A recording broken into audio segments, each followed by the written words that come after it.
corazones de la web. Bienvenidos al canal.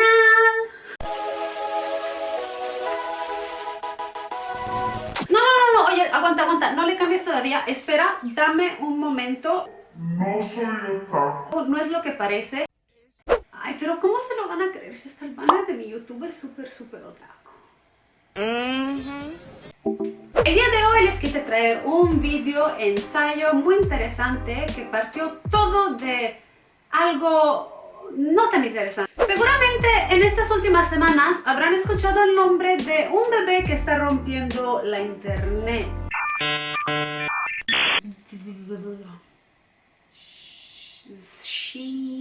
Aguanta, no lo leo. A12, el hijo de Elon Musk. Bueno, yo no estaba enterada del chisme, pero resulta que la madre es la cantante Grimes. No puedo poner la canción original y entonces por eso yo se las voy a cantar. Hace unos añeres me gustaba su música bastante, pero ya tenía rato que no la escuchaba y entonces decidí meterme al YouTube para ver qué había hecho de nuevo o de reciente, ¿saben? Entre medio clip del otro apareció un video que tenía unas imágenes de una caricatura que sonaba muy familiar en mi mente. Esta historia trata sobre la adolescencia, la deconstrucción de los cuentos de príncipes y princesas y la revolución. Esta obra nos enseña que el amor no es rescatar a una princesa y vivir felices por siempre, que el amor no es proteger con batallas, sino que es acompañar a tu ser amado para que pueda salir por su propia cuenta de su ataúd. Y esa caricatura es Utena. Yo no me acordaba que había visto Utena. Utena, fíjense, fue una caricatura que vi cuando yo era más joven y que trata de relaciones muy complejas, de temas un poco abstractos y maduros, pero que al fin y al cabo me hicieron cuestionar, aprender y también apreciar un poco más los sentimientos que podemos llegar a sentir como seres humanos. Pues todo esto me hizo pensar, ¿cuántas caricaturas japonesas he podido haber visto yo durante toda mi vida? Es por eso que hoy les traigo el boom del anime en Italia.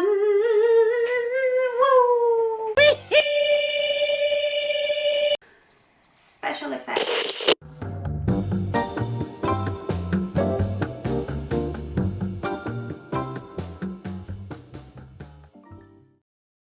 Los primeros 5 años de mi vida recuerdo estar en el kinder en Italia.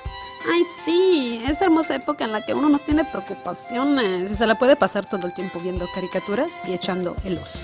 Mis primeros recuerdos eran ver Heidi en la televisión, pero déjenme decirles que tuvieron una infancia algo cutre si no la vieron. Heidi era la adaptación animada de un libro suizo de 1881, de una niña suiza que vive en la montaña con su abuelo, su mejor amigo y vecino de casa Peter, y su adorable cabrita. Copito de nieve. Mi madre tenía que grabar los episodios en el VHS, porque en cuanto acababan no dejaba de llorar. Copito de nieve. Y tenía que volverme a poner el mismo episodio una y otra vez. Pero no solo era Heidi que rellenaba mis segmentos vespertinos después de la escuela. ¿Por qué los canales italianos transmitían tantas caricaturas japonesas? No podía ser que había vivido inmersa en una cultura occidental esculpida por influencias orientales sin saber ni siquiera el porqué. Después de algo de búsqueda descubrí muchas cosas. Vamos por partes.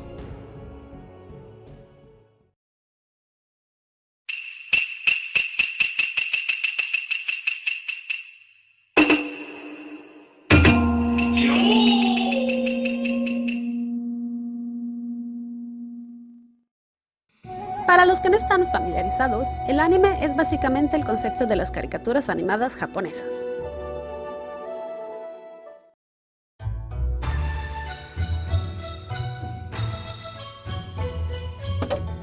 Japón estaba viviendo un periodo de posguerra y se acababa de democratizar como país. La economía de este andaba muy mal y se estaba recuperando de las pérdidas causadas por la guerra, y no vería su florecer nuevamente hasta el boom de la burbuja financiera de 1986.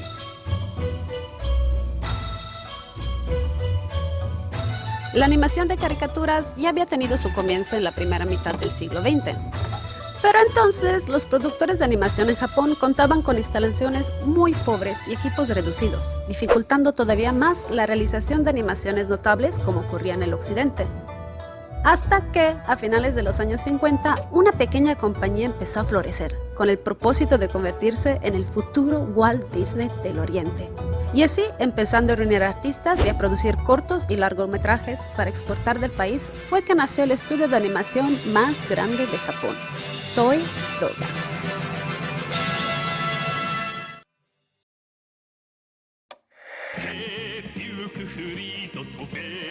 Renombrado por caricaturas como Dragon Ball, Dr. Slump, Ufotable, Tiger Mask, Sailor Moon, Saint Seiya, Digimon, One Piece y Sandy Bell, entre muchos más. El boom del anime había estallado en Japón y era cuestión de poco tiempo para que este se expandiera al resto del mundo.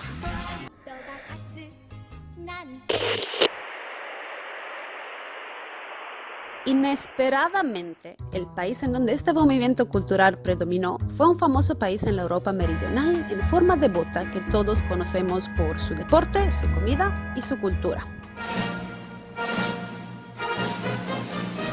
Italia. Sempre domenica. Tornello. Sempre quello, siamo ritornati in Italia. Bueno, a ver, aguanta. Con esto no te quiero decir que todos los italianos sean otakus, pero déjame te explico.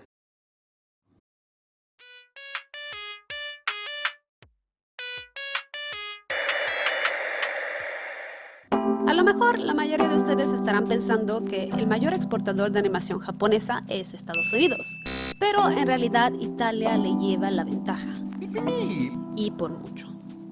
Considerando que alrededor de los años 70 Estados Unidos tenía una población de alrededor de 203 millones e Italia de 53 millones, en Estados Unidos entre 1963 y 2012 se estrenaron alrededor de 2.753 animaciones.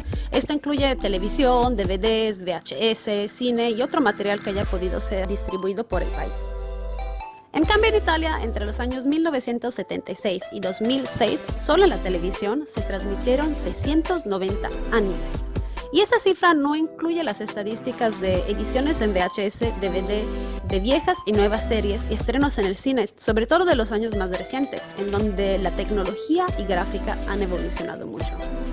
Con estos datos presentes, les quiero recordar que entonces Italia cuenta tan solo con una cuarta parte de la población de Estados Unidos.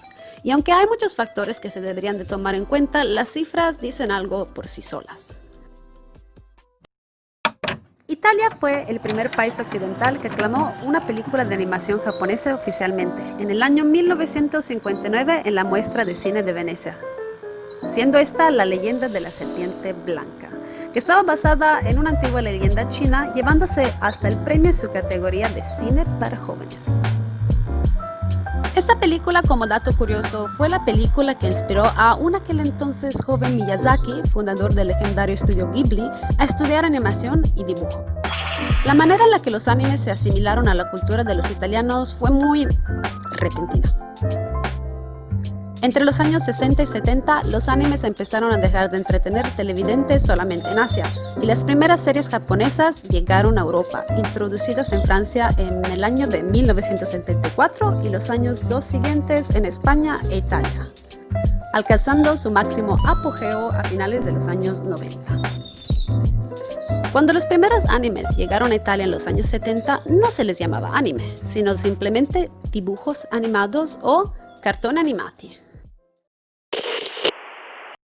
Al principio, no toda la gente del occidente se asimiló a la cultura oriental que estaba llegando, ya que la estética era nueva y las tramas eran mucho más violentas y extrañas que otras series que pasaban en la televisión en la época. Pero el boom, más que una opción, fue literalmente una invasión en las televisoras de los hogares italianos. El formato utilizado para lanzar episodios de una serie que se utilizaba en Italia eran muy diferentes a los esquemas utilizados en los Estados Unidos o en Japón del entonces. En Japón, la cadencia de los episodios era semanal, con una duración de entre 25 y 30 minutos. Cada serie tenía un mínimo de 26 episodios y un máximo de 52. O sea que esos nipones tenían a su público enganchado por hasta 1 o 2 años, como las novelas en México. En cambio, en Italia, los canales nacionales y regionales llegaban a transmitir hasta 8 horas diarias de caricaturas. El joven televidente, si no veía el episodio, se lo perdía, pues no había repeticiones. Entonces, si quería seguir la historia del cuento, debía de sincronizarse todos los días a ver qué es lo que pasaba a su personaje favorito. Aparte de que las historias eran mucho más fantasiosas, elaboradas y complejas en comparación de otras caricaturas americanas de la época como G.I. Joe o Masters of the Universe, que fueron lanzadas más bien para poder promover la venta de juguetes y no por la riqueza de la historia en sí misma. En 1976, la televisión se privatiza en Italia, con el paso de la sentencia número 202. Y muchos investidores, en busca de crear su propia estación privada, debían de producir series para rellenar sus segmentos. Un bajo presupuesto para los salarios, escasa fantasía, entre otras cosas, llevaron a estas estaciones a una decisión: la compra de caricaturas extranjeras. ¿Se acuerdan cómo les dije que la economía en Japón no estaba empezando a componerse todavía? Pues las estaciones privadas de televisión italianas podían permitirse comprar las series a los estudios japoneses por costos mucho más bajos, con una conversión favoreciente. Lo que realmente empujó a los canales televisivos a transmitir caricaturas provenientes de Japón en realidad fue el dinero.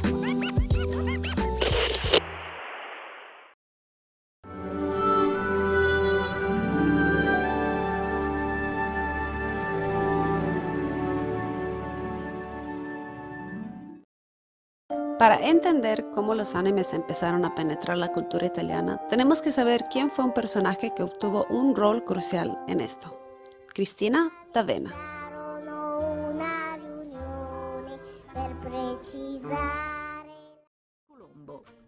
La RAI, Radio Televisione Italiana, inizia oggi il suo regolare servizio di trasmissioni televisive. El canal RAI, que al entonces era la única estación televisiva del país, había creado un festival de música para niños de talla internacional llamado Il Zecchino d'Oro. Corría el año 1968 y era su 10ª edición.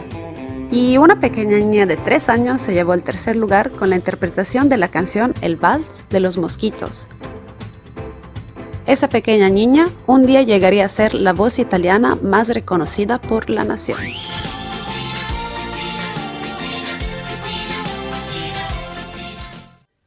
A los 16 años, Cristina tuvo la oportunidad de ser contratada para interpretar canciones en la tele.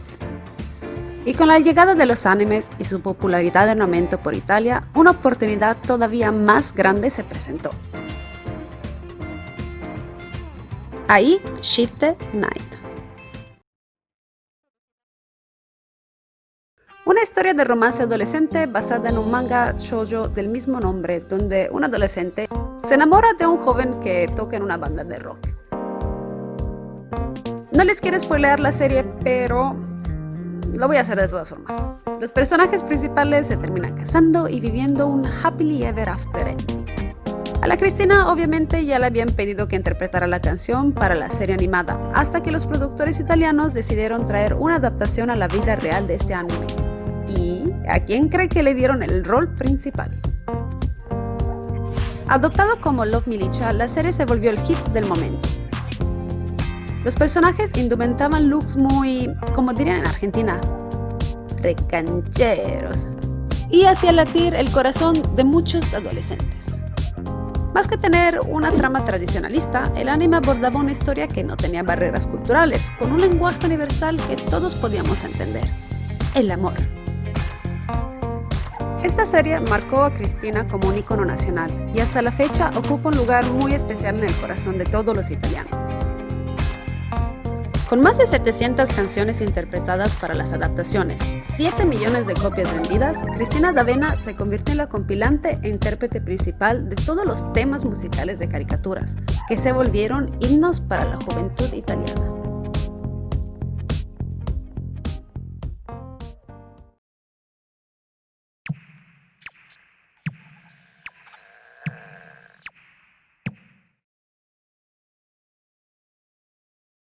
Ah, gli anime.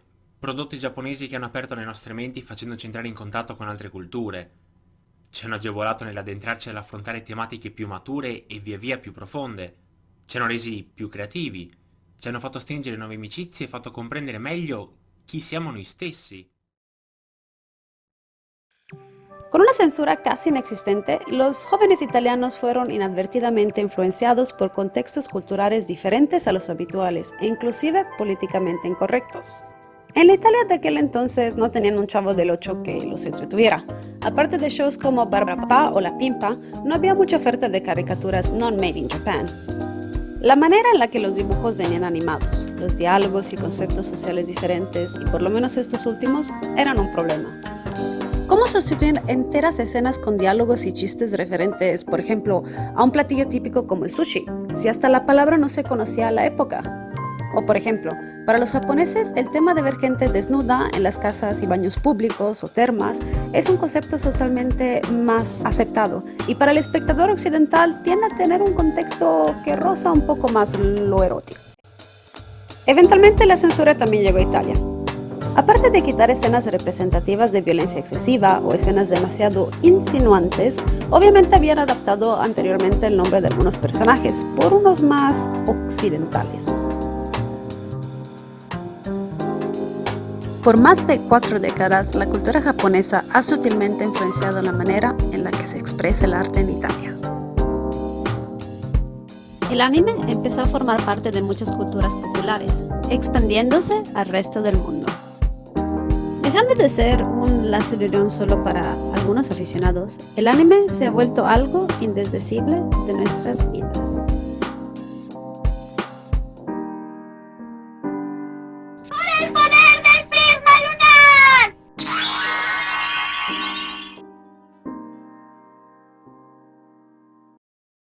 Y bueno, personas de la web, gracias por llegar hasta el final de este video. En serio se los agradezco mucho y me tomó algo de tiempo hacer investigación sobre todo esto, ya que fue un tema bastante extenso hasta para mí. Espero que si les haya gustado, que lo quieran compartir con sus amistades, sus tíos y sus primos y sus amigos. Me gustaría, amigos, que me dejaran en los comentarios algunos de los animes o series, mangas que a lo mejor ustedes piensen que los hayan influenciado durante su adolescencia, y poderlos un poco analizarlos juntos, hacer un debate, demostrar que las caricaturas japonesas no solo son violencia, robots, escenas incómodas, es mucho más que eso. Nos estamos viendo, hasta la próxima, internautas.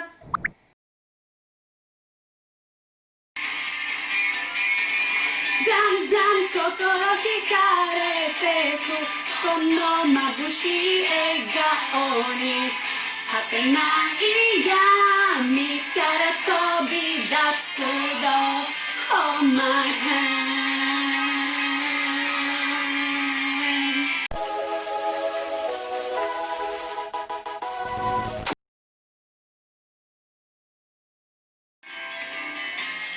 Kimi to deatta toki komodo no korotetsu ni de basho wo omoidashitaんだ僕と踊ってくれないか光と影のワインドロード今でもあいつに夢中なの少しだけ振り向きたくなるようなさあ、I got lost! Bye!